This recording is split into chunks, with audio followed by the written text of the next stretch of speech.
দলীয় সিদ্ধান্ত অমান্য করে উপজেলা পরিষদ নির্বাচনে অংশ নেয় সারা দেশে ৭৫ জন নেতাকে বহিষ্কার করেছে বিএনপি।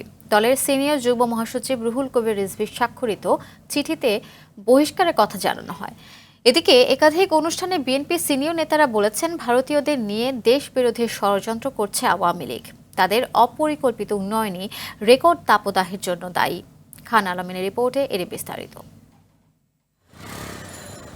উপজেলা পরিষদ নির্বাচনে অংশ নিলে কঠোর ব্যবস্থা গ্রহণের হুঁশিয়ারি আগেই দিয়ে রেখেছিল বিএনপি। এবার একসাথে ৭৫ জনকে প্রাথমিক পদসহ সব পর্যায়ের পদ থেকে বহিষ্কার করে তা বাস্তবায়ন শুরু করল দলটি।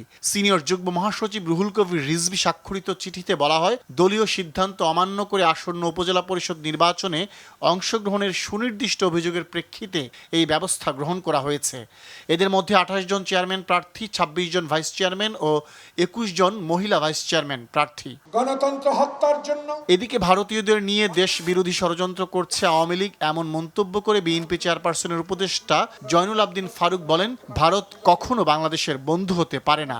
দেশে ভারতীয় আগ্রাসন ও সীমান্তে হত্যা বন্ধ করতে ভারতীয় পণ্য বয়কট করার আহ্বান জানান তিনি।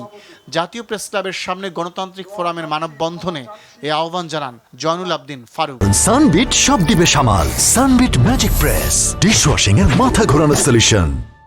যে বন্ধু আমাকে শোষণ করবে, যে বন্ধু আমাকে টিপাইয়ের ন্যায্য হিসাবে দিবে না, যে বন্ধু আমাকে ন্যায্য পানির হিস্সা দিবে না, সে কি বন্ধু হতে পারে?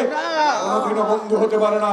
তাই আমরা স্পষ্ট ভাষায় এই সামাজিক আন্দোলনের মাধ্যমে প্রমাণ করতে চাই, ভারতীয় পণ্য বর্জন করো, এই সীমান্ত হত্যা বন্ধ করো এবং আগ্রাসন নীতি পরিহার করো। বাংলাদেশের রাজনীতির হস্তক্ষেপ, নগ্ন হস্তক্ষেপ আপনাকে বন্ধ করতে হবে। সরকারের অপরিকল্পিত উন্নয়নী রেকর্ড তাপদাহের জন্য দায়ী এমন মন্তব্য করে বিএনপি সিনিয়র যুগ্ম মহাসচিব রুহুল কবির রিজভী বলেন, ক্ষমতায় আসার পর সারা দেশে নির্বিচারে বন দখল ও উজাড় করেছে আওয়ামী লীগ, যার ফলেই পরিবেশ ভয়ঙ্কর রূপ নিয়েছে। বিকেলে রাজধানীর ফকিরাপুলে পথচারীদের জন্য পানি ও স্যালাইন বিতরণকালে এ মন্তব্য করেন তিনি। ঢাকার ইতিহাসে, বাংলাদেশের ইতিহাসে এই সাহারা মরুভূমির মতো এই টেম্পারেচার, এত উষ্ণতা আর কখনো আসেনি। যে দেশে এত গাছপালা, এত বন জঙ্গল, এত নদী নালা, সেই দেশে এত গরম হওয়ার কথা না। শুধু সরকারের লুটেরা নীতি, সরকারের জমি দখলের নীতি, সরকারের নদী দখলের নীতির কারণেই আজকে এই অবস্থা। এদিকে রাজধানীর মালিবাগে আরেক অনুষ্ঠানে ঢাকা মহানগর দক্ষিণ বিএনপির আহ্বায়ক আব্দুস সালাম বলেন, সরকার সুন্দরবন শেষ করে ভারতের সহযোগিতায় সেখানে কয়লা বিদ্যুৎ কেন্দ্র স্থাপন করছে। এসব কারণেই তাপদাহ বছরান্তে তীব্র হচ্ছে। খান আলামিন, RTV, ঢাকা।